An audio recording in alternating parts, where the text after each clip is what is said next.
set Graham Samuel up to take John Elliott out to dinner or whatever he did, I can't remember. And John said, sure, you can have it. I can't, no use for the fucking building, John would have said. And have another drink. And so he gave it to us, literally, or C.U.B. gave it to us, because they didn't want it. They had no use for it. It was an exchange of cheques. Was it? $10? How much? No, it was a bit more than that. I remember leaving our bank up at the top of the corner of Collins and we probably had Exhibition. We probably had to buy it for something so that he could have a tax write-off or something. I can't remember. So I got on the tram. The bank manager was standing at the tram watching me get on with his cheque, hoping that I'd return with another one. And you did? I did. There you go, I don't remember that. No questions asked. Don't need to know. There was another bank cheque exchange over here, but that's another story. That's right, a similar sort of. I do remember that one because it was my cheque. Anyway, that's how we got it. And then we spent, 2 years, 3 years? Oh, no. Raising money. Yeah. 86. Converting it. 86. 86 to 90. Yeah, we opened it 4 years. February 90 with Joanna Murray Smith's Atlanta in this very theatre. Yeah, this very theatre. And people slammed the play, they hated it. It's actually, if I'm not correct, 40 Lounge Cafe was Tesla Ciotis was actually the first one in here. Oh, was it? Oh, you're right. Thank you, Jill. I'm glad that you brought the... and we had the crickets. Remember the crickets hadn't left the building? Yeah. So all through the play there was cheep, cheep, cheep. That's part of the show. And couldn't start because we didn't have our fire clearance. So the actors were hiding out the back in the costume while the fire department went around and did their inspection. This is first preview or opening night? Yeah. First performance. Wow. Anyway, Atlanta was in that season, though. It was, definitely. Was it the second play, probably? I don't know. Anyway, poor old Joanna got slammed for the play and it was entirely unfair. Yes. Yeah. So in terms of the all-Australian world premiere... That had started 1 or 2 years before when we did the season at Anthill that year. Was that 88 or 89? A little mini-season. But that was the year before we were in here, I think, was the 100% Australian. It was the first year of 100% Australian. At the Arts Centre that year. Yes, we would have used Anthill and the Fairfax because the fire was February 84 and I went to China at the end of 85. And thinking that we'd left it, the company was at that moment going to go into the Majestic Theatre in Flinders Street. Flinders Street, sorry, yeah. And then that fell through after I'd left. And then there was sort of commuting around for a while. We became resident company in the studio at the Arts Centre. Yes, that's what I recall. But 89 was the first 100% Australian. My memory is that when we said we announced the first season in here, that everyone said you'll be dead in the water at the end of the year. Yeah. Why on earth are you doing that? Yeah, that was not considered good audience development tactics, but it felt absolutely right because by the time we got in here, the pram factory was almost extinguished. I can't remember the exact chronology of that. The MTC did an occasional Australian play, but they only did them by the luminaries, David Williamson and Alex Buzo, I can think of, and Ray Lawler. But there was a whole host of writing that wasn't being done. Quite a lot of it by young writers, non-naturalistic, and people who are either unseen or out of vogue, whose work we loved. I mean, I loved Barry Dickens. Now, not everyone loved Barry Dickens. I think we did about 14 of Barry's plays. And when Barry had a good director and someone who was prepared to match their discipline with his ill discipline.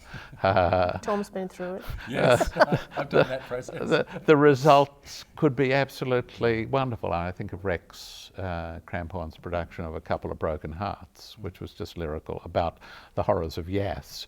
It was absolutely magical. and a couple of smaller ones like that Will directed with Jan Friedel.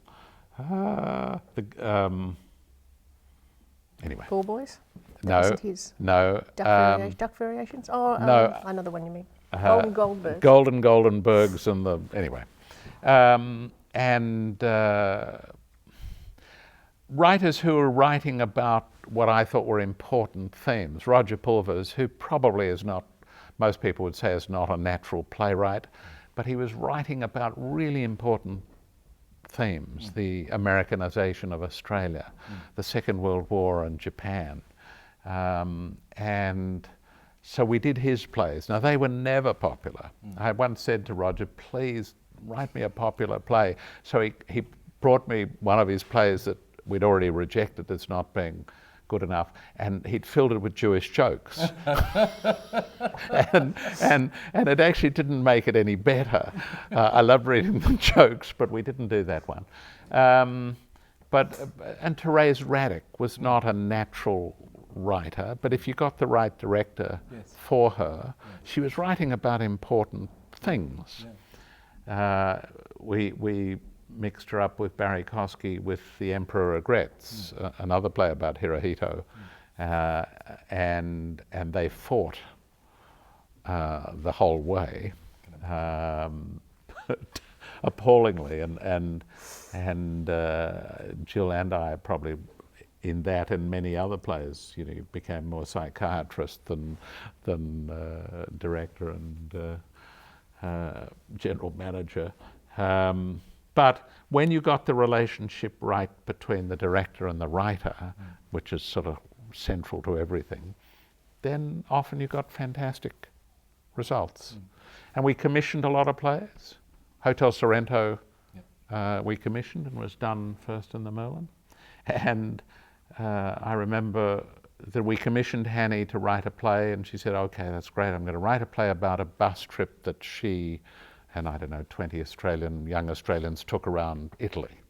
And Hotel Sorrento, they probably had a party, or I don't know what, can't remember. Anyway, she came back 6 or 8 months later and said, that story's going nowhere, can't write it, I'm sorry, I'll have to do something else entirely. And I said, well, that's absolutely fine, you go and write about whatever you want. There's only one condition, is the new play is still called Hotel Sorrento. Because it's such a fabulous title for a Melbourne audience in particular, because yes, there is the Italian dimension, but everyone in the Bay Area has been to Sorrento at some point in their life, and they've seen the Hotel Sorrento, and there's an image there that just rings bells. She's crossed the bay now. She's writing about the surf coast. Yeah, she's graduated too. Or actually, she's just followed Jill loyally. But the titles for new plays are really critical. I remember seeing, I think it was your first year, Sex Diary of an Infidel. Yes. Title, and just going, I'm going to that. Yeah. People would ring up and go, can we book for Smelly Knickers, please? and so that title didn't work, did it? No. Therese Raddick came in with the play about Nellie Melba, and it was called Melba Hits a High Note. Oh. Or Melba's Last Farewell. And I said, Therese, this is really nice, I'd like to do this. I said, but go away and come back with another title, because that's really hopeless. And so she came back with about 6 other titles, and if the first one was Melba Hits a High Note, this was Melba's Last Farewell, or Melba's something, Picnic at Lilydale, or they're all hopeless. And I said, Therese, when you think of Melba, what does an Australian think about? And she had all these things. And I said, they think Peach Melba. I'm sorry, it's corny, but that's what they think about. And she said, I can't do that, that's far too Carlton. That's Jack Hibbard, and I'm not going to call it that. And I said, well, I'll tell you what, Therese, if I said I'd do it if it's called Peach Melba, and I won't do it if it's called anything else, do you think you could come to love the title? And she said, yes, I think I probably could. I think of that because Helen Noonan starred in that, and it became a terrific hit. It toured everywhere, and Helen was wonderful. Dear Helen, who died just recently. So 2 weeks ago. Yeah, and but titles for the new plays were really important. And that's why, of course, we fell for myth, propaganda, and Nazi Germany and contemporary America. Democratic America, or whatever its full Yeah. title is, yes. Yeah. That idea of exciting an audience with the season, including titles and images and all that kind of stuff, must have been a big thing for both of you, I'm assuming. It was, and we tried very hard and pretty successfully, I think, to make it the major selling point. We had one year, the banner for the brochure was contemporary, important, alive, Australian and fun. We tried to sort of get it all in one. But the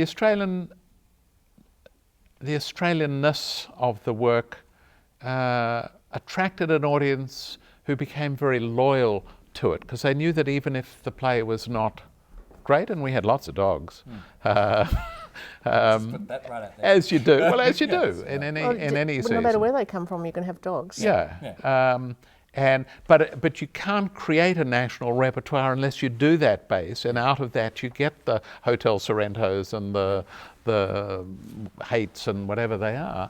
The audience became very loyal, and they knew that it was important, that they were our stories, and that they were part of something contemporary and important and alive.